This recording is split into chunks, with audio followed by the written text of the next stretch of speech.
राज्यसभा में मेरठ के सांसद डॉक्टर लक्ष्मीकांत वाजपेयी ने दिल्ली मेरठ क्षेत्रीय रैपिड ट्रांजिट सिस्टम यानी आरआरटीएस परियोजना से जुड़े एक महत्वपूर्ण मुद्दे को उठाया। उन्होंने मेरठ के समग्र विकास को गति देने के लिए आरआरटीएस ट्रैक के नीचे उपलब्ध खाली स्थानों के सुनियोजित उपयोग की मांग की।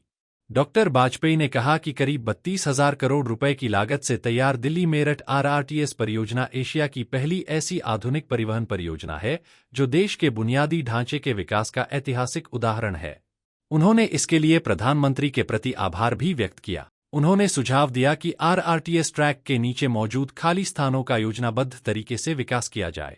यहां हस्तशिल्प उत्पादों की दुकानें, स्थानीय बाजार, रेस्टोरेंट और जन सुविधा केंद्र विकसित किए जा सकते हैं। इसके साथ ही पार्किंग की व्यवस्था भी की जा सकती है। डॉक्टर वाजपेयी ने कहा कि इससे एक और अनियोजित कब्जों और अव्यवस्थित विकास पर रोक लगेगी। वहीं आरआरटीएस को अतिरिक्त राजस्व भी प्राप्त होगा, साथ ही रोजगार और पर्यटन को भी बढ़ावा मिलेगा। उन्होंने कहा कि मेरठ ऐतिहासिक और औद्योगिक दृष्टि से महत्वपूर्ण शहर है।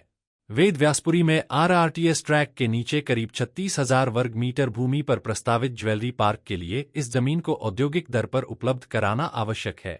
उन्होंने सरकार से अनुरोध किया कि इस क्षेत्र में स्वर्ण आभूषण उद्योग के विकास के लिए जल्द नीति बनाई जाए, जिससे मेरठ के आर्थिक, औद्योगिक और शहरी विकास को नया आयाम मिल सके और हजारों नए रोजगार के अवसर भी पैदा हों। डॉक्टर लक्ष्मीकांत वाजपेयी ने ब्रज दर्पण न्यूज नेटवर्क को बताया कि मेरठ एशिया में हाथ से बने जेवरों के कारोबार के लिए प्रमुख केंद्र है, जहां करीब 30,000 कारीगर, 2,000 दुकानदार और लगभग 200 बड़े थोक व्यापारी इस उद्योग से जुड़े हैं।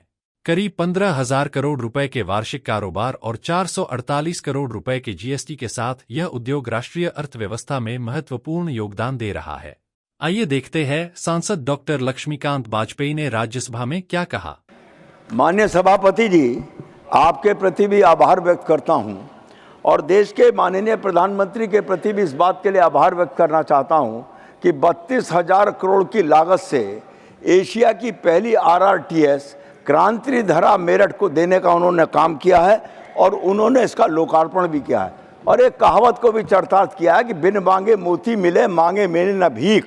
इसको किसी ने नहीं मांगा था और उसके बावजूद भी मेरठ को मिला है। मैं उनके प्रति आभार व्यक्त करना चाहता हूं। मैं एक बात और कहना चाहता हूं कि इस आरआरटीएस के ट्रैक के नीचे खाली स्थान है, असरदार लोग इन पर कब्जे करेंगे, इसलिए बेहतर है कि उपलब्ध खाली स्थानों का सुनियोजित उपयोग और की ओर मैं सरकार का ध्यान आकर्षित करना चाहता हूं। इसके नीचे हस्तशिल्प के उत्पादों की दुकानें, स्थानीय बाजार, रेस्टोरेंट और जन सुविधा केंद्र और पार्किंग व्यवस्था भी इसके अंदर विकसित की जाती है। लेकिन आरआरटीएस अगर इसको विकसित करेगी तो उसके धनराशि भी उसको प्राप्त होगी और अनियोजित विकास और कब्जे नहीं होंगे। इसका एक और लाभ हुआ है, इसी आरआरटीएस के ट्रैक के नीचे वेद व्यासपुरी में 36,000 मीटर में स्वर्ण नगरी बसाने की जो सरकार की योजना है, उसमें भी हमको बहुत बड़ा लाभ मिलने वाला है। 30,000 कारीगर, 448 करोड़ रुपए की जीएसटी, 15,000 करोड़ रुपए का वार्षिक व्यवसाय देने वाला ये योगदान अर्थव्यवस्था में योगदान दे रहा है। 2,000 दुकानदार और लगभग 200 बड़े थोक व्यापारी इसमें काम सहयोगी हैं।